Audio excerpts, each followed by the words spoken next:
Halo guys, beberapa hari ini belakangan ya cukup banyak berita mengenai Pandora Papers. Oke, kita ngomongin itu nih hari ini guys. Dulu ada yang namanya Panama Papers, oke, yang beritanya sudah hilang di telan angin entah kemana ya. Sekarang ada Pandora Papers. Konsepnya sama aja guys. Oke, gue sendiri sebenarnya bukanlah ahli di sini, cuma gue tertarik karena beritanya luar biasa gitu ya. Jadi gue disclaimer dulu guys bahwa semua ini hanyalah pendapat pribadi gue. Ini gue sama sekali tidak mengetahui fakta yang sebenarnya guys. Oke. Intinya gini, definisi dari Pandora Papers itu adalah orang-orang yang punya uang atau penghasilan. Kalau uang dan penghasilan itu dia laporkan di negara dia sendiri, maka dia akan kena pajak yang tinggi gitu. Sedangkan kalau dia taruh di negara tax haven atau negara-negara yang surga pajak gitu ya, maka pajaknya akan sangat rendah atau bahkan gratis gitu. Jadi dia diuntungkan dengan ada selisih pajak tersebut. Oke. Nah, buat Anda yang masih kurang paham, nggak apa-apa guys. Kayaknya gua juga nggak ngerti sebenarnya. Ini permainan orang kelas kakap guys. Oke. Ini nggak ngomong uang miliaran loh guys. Ini ngomongin uang ratusan miliar bahkan triliunan guys. Oke, bahkan ratusan triliun gitu ya. Ini adalah uang yang lu dan gua tuh tidak akan pernah lihat dalam hidup kita sampai kita mati. Oke. Jadi seperti itu guys. Jadi kita hanya cukup membicarakannya saja gitu ya. Tapi nggak perlu bermimpi untuk punya uang itu. Oke. Sekarang aku akan sampaikan beberapa skenario bisnis nih. Bagaimana caranya orang bisa menghindari pajak dengan ditemukannya Pandora Papers ini. Oke. Sekali lagi guys, ini hanyalah pendapat pribadi gua aja ya. Ini gua tidaklah mengetahui fakta yang sesungguhnya. Oke. Skenario pertama. Anggaplah lu seorang penyanyi terkenal, penyanyi ya. Terus lu melakukan tour keliling dunia gitu. Dalam tur keliling dunia ini, lu kan dibayar dalam berbagai macam negara dan berbagai macam mata uang, ya dong. Tentu saja uangnya sangat-sangat banyak, guys. Lu kebayang nggak sih orang tur dunia itu banyak sekali penerimaan uangnya gitu. Anggaplah lu dibayar 100 miliar dari total tur dunia lu itu. Oke, ini kecil sebenarnya angka 100 miliar ya. 100 miliar rupiah loh ya. 100 miliar ini kalau Anda akui di SPT tahunan di Indonesia nih, di Indonesia, maka pajaknya adalah 30% guys. Oke, tahun depan jadi 35%. Oke. Alias lu harus bayar 30 miliar. 30 miliar lu mesti bayar dan lu hanya dapat bersih 70 miliar. Pertanyaan gua, apakah Anda rela membayar uang 30 miliar kepada negara? No way. Jawabannya no way, ya kan? Uh, Pasti lu akan berusaha untuk menghindari itu. Ya, 30 miliar loh. Nah, strateginya adalah ini bukannya strategi tax planning gua ya, Pak. Teman-teman, ini hanyalah pendapat gua mengenai Pandora Papers, oke? Okay? Dari uang 100 miliar ini, dari 100 M ini, uh, lu hanya cukup bawa pulang ke Indonesia 10 M-nya aja. 10 miliar saja. Lu akui sebagai pendapatan dari tur dunia itu, lu akui di Indonesia. Oke? Okay? Sisanya 90 M, lu taruh di tax haven country atau negara surga pajak itu. Contohnya di Hong Kong atau di Panama atau dimanapun itulah. Gue juga nggak tahu di mana itu sebenarnya. Oke? Okay? Pajak yang lu masih bayar adalah 30% dari 10 M. Oke, 3M lu masih bayar, lu dapat 7 miliar bersihnya, lu taruh di rekening di Indonesia. 7M lumayan coy. Lu mau makan apa 7M? Nah, bagaimana uang yang 90 miliar yang ada di negara tax haven? Oke, lu biarin aja di situ. Lu biarin di situ, nggak perlu diapa-apain. Sewaktu-waktu nih ada tax amnesty di Indonesia. Nah, dengan tarif yang rendah tentunya. Nah, anggaplah tarifnya 6% gitu lah ya, 6%. Segera lu bawa pulang ke Indonesia uang itu. Gitu. Sebagian aja guys, nggak usah bawa pulang semua. Dari 90 M itu lu bawa pulang 40 M lah ke Indonesia. Gitu, lu bawa pulang ke Indonesia. Seharusnya 40 M ini kan kena pajak 30%. 30% itu berarti 12 M. Oke. Nah, lu ikut TA dan lu bayar 6%. Berarti kan lu bayar cuma 2,4 M saja guys. Berarti lu hemat 9,6 M. Gitu guys. Jadi, sedangkan uang 50 M yang ada di sana tetap di sana, tak tersentuh siapapun.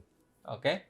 Nah, Anda bayangkan nih, kalau lu tur dunia 2 tahun sekali lu tur dunia, 2 tahun sekali dan lu lakukan selama 20 tahun, berapa banyak uang yang lu punya dan berapa banyak pajak yang bisa dihemat, guys. Oke, Anda hitung sendiri ya. Oke, skenario kedua. Skenario kedua. Anggaplah anggaplah ini seorang koruptor nih ya, koruptor. Anggaplah gua nih seorang koruptor. Gua seorang pejabat atau seorang menteri gitu ya, atau presiden atau siapapun gitu. Pokoknya gua punya kuasa gitu ya. Nah, karena gue punya jabatan yang strategis, gue membantu seorang teman memenangkan sebuah tender. Oke, tender sebuah proyek pembangunan. Anggaplah pembangunan jembatan nih dari Kalimantan sampai ke Pulau Jawa gitu ya. Ini sebuah jembatan, harga proyeknya 100 triliun. Contohnya gitu ya. Dan gue dijanjikan komisi alias korupsi 1% aja. Berarti 1 triliun. Berarti gue dapat komisi 1 triliun.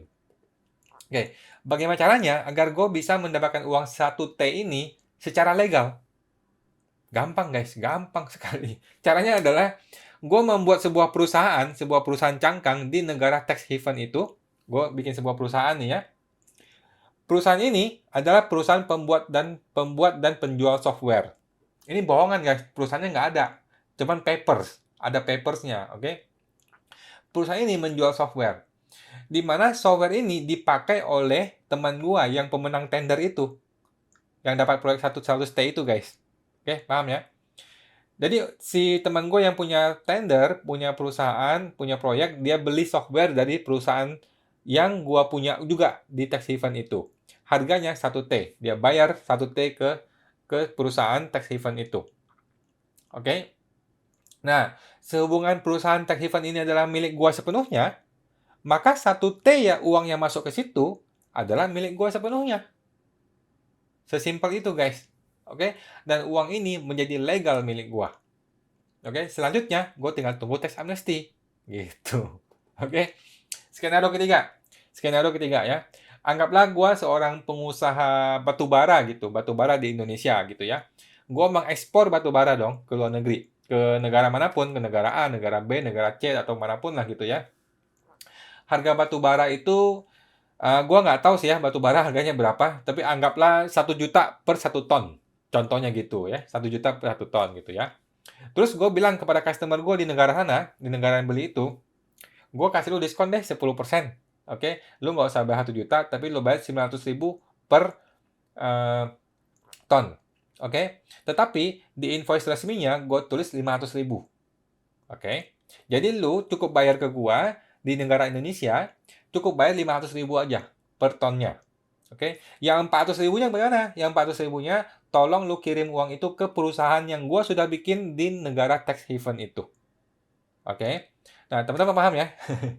Jadi gua dapat 500.000 di Indonesia, 500.000 ini kena pajak normal di Indonesia, dan sisanya 400.000 ditaruh di sana, di negara tax haven.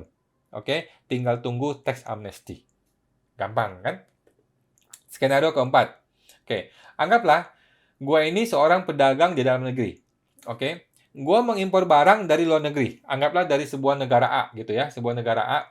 Harga barang ini, anggaplah gue impor harganya 5.000. Oke, 5.000, gue jual di Indonesia harganya 50.000. Oke, paham ya? Beli 50.000, beli 5.000, jual 50.000. Berarti kan gue untung 45.000. Oke, 45.000 gue untung. Lu bayangkan kalau ini dikalikan 1 juta piece per bulan, wah berapa duit tuh guys, berapa miliar ya kan? Di Indonesia, gue berbadan usaha, anggaplah PT atau CV gitu. Nah, gue kena pajak 22% atas profit yang 45.000 itu guys. Nah, gimana caranya supaya gue nggak kena 22% ini? Kan lumayan 22%. Caranya gampang.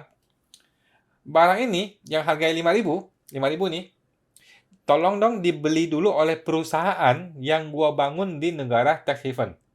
Seharga 5.000 dong. Dia kirim barangnya ke situ, 5.000. Terus perusahaan di negara tax haven itu yang gua punya juga menjual barang itu kepada gua di Indonesia seharga 49.000.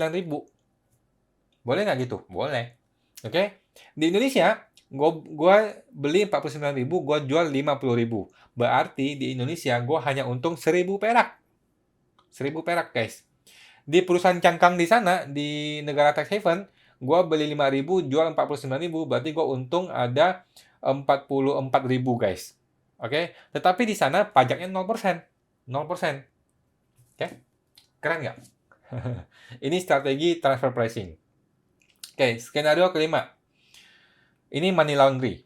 Anggaplah gua menang judi gitu, atau gua seorang pengedar narkoba gitu, dan sebagainya gitu ya. Gua berhasil dapat duit 100 M gitu. Wah, lumayan ya. Uang ini kalau gua akui di Indonesia nih, gua kena pajak 30% plus masuk penjara. Iya dong. Kalau kalau Anda pengedar narkoba kan lu akui ya kena pajak plus masuk penjara gitu kan. Gimana caranya supaya gua nggak kena 30% dan gua masih mau menghirup udara bebas gitu ya? Gampang. Gua akui 10 miliar di Indonesia, 10 nih ya, gua akui Indonesia sebagai hasil dagang biasa, bukan dagang narkoba, dagang biasa. 10 miliar masih memungkinkan. Terus 90 miliarnya gua kirim ke rekening gua di negara tax haven itu. Oke, ketika ada tax amnesty dengan tarif yang murah, gua kirim duitnya ke Indonesia dan duit itu jadi legal milik gua tanpa perlu masuk penjara dengan tarif yang murah. Oke? Itu guys, itu aja skenario-skenario yang gue pahami ya. By the way, itu bukanlah fakta sesungguhnya karena gua juga tidak tahu bagaimana persis praktek yang sesungguhnya. Oke, guys, uang ini tidak sepenuhnya ilegal guys sebenarnya. Bahkan ini adalah praktek yang legal dan tidak melanggar hukum, gitu guys. Cuman ya boleh dibilang ini tindakan yang tidak bermoral gitu ya, karena jelas-jelas ini penghindaran pajak gitu ya. Tapi pertanyaannya sekarang gini, apa yang negara bisa lakukan? Gitu ya. Negara bisa apa? Dengan adanya Pandora Papers, apa yang bisa dilakukan oleh Bu Sri Mulyani contohnya atau oleh Pak Jokowi? Oke, jawaban gue adalah negara tidak bisa berbuat apa-apa. Oke, nothing we can do about this. Oke, kecuali menerapkan tax amnesty dan berusaha agar uang itu dibawa pulang ke Indonesia. Oke, itu satu-satunya cara. Oke. Nah, kenapa gue bilang nggak bisa berbuat apa-apa? Oke, gue jelaskan. Pertama, yang punya uang itu adalah orang-orang yang disebut sebagai high net worth individual. Oke, HNWI. Oke, ini adalah orang-orang yang terkaya, yang paling kaya, oligarki terkaya di sebuah negara, guys. Yang biasanya juga adalah seorang politikus kelas dewa atau seseorang yang menguasai parlemen. Oke, sehingga boleh dibilang hampir nggak mungkin ada undang-undang yang bisa menyentuh mereka, gitu guys. Investigasi terhadap Pandora Papers, menurut gua itu sebuah omong kosong.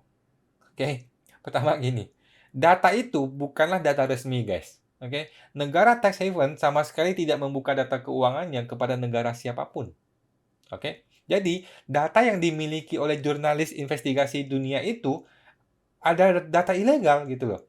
Itu tidak bisa digunakan sebagai dasar untuk tuntutan hukum pidana ataupun perdata gitu loh. Itu ilegal datanya. Gitu guys.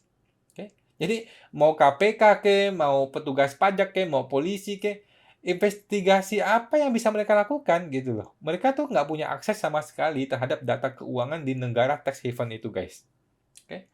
Jadi menurut hemat gue, kasus ini akan hilang di tiup angin sama seperti Panama Papers yang dahulu gitu ya.